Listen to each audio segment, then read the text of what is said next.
starting? Good morning. Welcome to COAD for Kids Facebook Live. I'd like to thank you for joining us. We're really glad you're here. I want to start off with a question about how many of you have that first child maybe that's pretty easygoing and they'll compromise with you eagerly, and they kind of make parenting really simple. And then along comes child number 2, and it's almost like, my analogy has been, you feel like you've packed a suitcase for Florida and your plane lands in Alaska. So you really have to do some you have to shift your ways of parenting, and you have to do it pretty delicately. Absolutely. Understanding your child's development and how they progress and what stages that they are in is important to us. We need to know what to expect at certain ages. We need to know when to introduce maybe a new toy or new skills. So today we're going to be discussing some of those critical tips on understanding your child's development. We have a lot of information. I really hope you'll stay with us today. My name is Melissa Shamel. I am the Special Projects Coordinator for COAD for Kids Prevention Services, and my guest today is Karen Gallagher. Karen is the parenting educator for the Ohio State University Extension Office in Tuscarawas County. She's a retired teacher, professional school counselor, and an adjunct professor at Malone University. In the 1980s, Karen was the policy analyst on issues relating to women and children for Governor Richard Celeste and Dagmar Celeste. As staff during that administration for Governor Celeste, Karen's responsibilities included overseeing and staffing a variety of initiatives and projects that include the Governor's Task Force on Family Violence and Child Abuse, the creation and enactment of the Missing Children Act, and the Ohio Children's Trust Fund. I'd like to welcome Karen. I'm glad you're here. I'm excited to talk about this topic with Thanks, you, Melissa. Thank you. Because I think with your groundwork with Ohio Children's Trust Fund, who's part of funding our broadcast today, you're going to have a lot of valuable tips. I sure hope so. Thank you so much for inviting me here and to join with everybody out there in Facebook land. Good morning. Hello. We talked a little bit about child development and understanding some of their behaviors. Am I right? Yes. Oh my yes. goodness. And honest to goodness, it's so important for us to be able to understand why our kids do what they do. And a lot of times they do certain things because at certain ages. We need to be able to understand those certain ages and what they do and their development so that we're better equipped to handle them, some of their meltdowns, some of their problems, so that they can thrive and survive in today's society, whether it's at home, as an individual, at school, at work, out in the community. We need to help grow our children at home so that they become good, vibrant citizens when they get older. Yes, we do. So we talked a little bit about brain development, Melissa and I did, and a lot of people don't realize that a lot of what our kids do, it's because of the development of their brain, or the slow development of their brain, I should really say. Now, I'm the mom of 2, so, and Melissa and I have talked about that. I have a 20, soon to be 28-year-old and a 31-year-old. So they're out of the child and teen years. But as I look back, I wish I had known some of the things I know now, so that I could have been probably a better parent and done my parenting skills a lot better. As Melissa said, I am a certified parenting educator. We use the active parenting model for our curriculum, for our classes.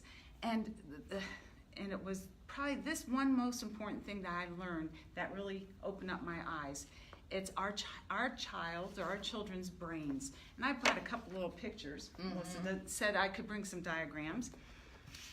Here's the key, and this will explain a lot of things. Our brains are not fully developed until ages 25 or older. And I don't think a lot of people realize that. Yes. 25. 25. So we sit back and we wonder why our kids are doing what they're doing, and we have such high expectations for them, and we expect them to behave a certain way or to do certain things or to listen to us. Well, it's because their little brains aren't fully developed. So I brought a picture of the brain, and you can see the brain develops from the back to the front so that the old brain, which is the base part, the cerebellum, that's the part we're all born with. It provides instinct and basic functions, the crying, feed me, change me, hold me, love me, fight or flight instincts, physical coordination and sensory processing. Those basic needs and skills are here in the cerebellum. That's what we're all born with. Then it starts to slowly develop to the midbrain. That's where our emotional brain is. And that's motivation, emotions, memory, bonding with us. All those things start to develop, and we start seeing them in our children when they start to smile at us and they put their hands out for us to hold them and to pick them up. We can see that slow development. Again, here's the brain slowly developing.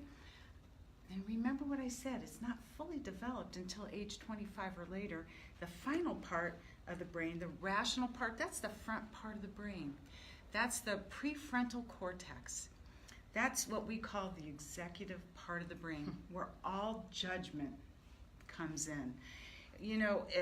If we don't have these skill sets, we have to have somebody help us with these skill sets, such as things like sound decision making, empathy, that's basic being able to understand and share how another person is feeling, considering consequences, regulating our emotions, self-awareness, and even morality, knowing the difference between wrong and right or bad and good. That's in the front part of the brain here. And so when you think we have a 5-year-old that's not listening to us, that's making bad decisions, that can't consider consequences if they put their hand on a burner or if they run out in traffic, it's because that part of the brain is not fully developed. And we need to let their little bodies and their brains all catch up. So for that reason, we can't expect a 5-year-old to do what a 10-year-old does. We can't expect a 10-year-old to do what a 15 or a 20-year-old does, and we can't expect a 20-year-old to do what a 25-year-old can do because of the fact that their brain is not fully developed. So when you look at that executive part of the brain and you see all these very important skill sets, these judgment sets that we have to gain once that part of the brain is developed. So we as parents, we as guardians have to step in.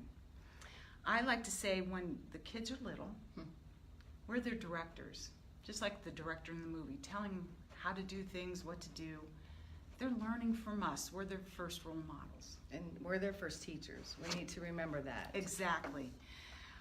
When they become teens, we become more like managers, like the managers of a ball team. We give them the skill set, now they've got to go out and play the game. Well, now we're their managers, and we're carting them every place to do all these different things that they're involved in. And finally, when they're in their 20s and later, we're their consultants. We hope that they come back to us for advice, for knowledge and wisdom, or just to be friends when they become adults in their 20s and 30s. But when they're kids and they're teens, we've got to be their directors and we've got to be their managers, and we have to help them along the way. Does that make sense? I hope it makes sense to everybody that's listening today. And I think it helps us to know that it's developing. It's ongoing process, and we need to make sure that we're tuned into, we don't expect us to be brain scientists here, No. but just realize that it's developmental. Yes. And we're helping them. We need to guide them, as you said. I like that analogy as far as being directors and managers. Directors, managers, and consultants. If you're learning a new skill, you have to start at the base, at the bottom, and work up. And it's the same thing with our brains. We're working at the base and working forward, but it takes 25 years or longer to get to that executive part, that prefrontal cortex, for it to be fully developed. There's a lot of things, Melissa, that we can do to help our kids along the way. I always tell everyone in my parenting classes that I teach through the OSU Extension Office that you have a parenting tool bag. And I know you have lots of tools inside that tool bag. And those are great. There's some things that you've learned from your parents, learned from other people. Those skill sets you keep inside that tool bag. But these are going to be some things that you're going to add to that tool bag. Things like becoming an active parent and guardian instead of being a doormat parent where they walk all over you and they control things. Instead of being a dictator parent where you're barking orders like a drill sergeant. Yeah. You need to show mutual respect, compassion, and love. They are human beings in small packages. So they need to have the same mutual respect, compassion, and love that we would expect to have ourselves. And throughout most of our Facebook Lives, we've come down to that bonding, love, and respect. Absolutely. You really need to make that connection with your child and establish a relationship. Absolutely. You provide that support and that encouragement. Support, yep. You build that relationship with them. You provide discipline, not punishment, but discipline. So you have to set limits. You create rules with consequences, and you have them help you create those rules and consequences so they know the expectations. You teach them how to problem solve so that when there's conflicts or they have to make a difficult decision in their life, they can walk through it and put down the pros and cons. Learn to apologize when you've made a mistake, because we all make mistakes and we all like second chances, and so do our children. So we need to be good role models and learn to apologize so that they will learn when they make a mistake when they become adults, that they too will be able to apologize for their mistakes. And probably bottom line, consistency, consistency, consistency. You have to keep on doing it. Now I'm going to tell you, you're going to take a couple steps forward, a couple steps back. Backwards. But if you are consistent, you will see results if you can just do some of these things that we talked about today. And I think, too, we need to remember the piece that we can reason with our kids at some ages. And that goes back to previous, you can't wait till they're in the middle of that meltdown. Absolutely. But prior to, and those steps up to when, a child's having some issues with making a decision or with making the right choices, we've got to be able to reason with them. And I think when you establish that relationship and they've put the rules together with Yes. you, they engage and they feel a little empowered. And They do. Everybody wants to have their say, Yep. but we don't always get our way. That's one of the sayings that Dr. Popkin uses in active parenting. And I believe that if we allow our children to have their say, to have an input in the rules that we develop for our families, and then the consequences, they know what the expectations are. And then, yes, they'll roll their eyes and they'll toss their heads when they have to have a consequence, but they knew what the expectations were ahead of time.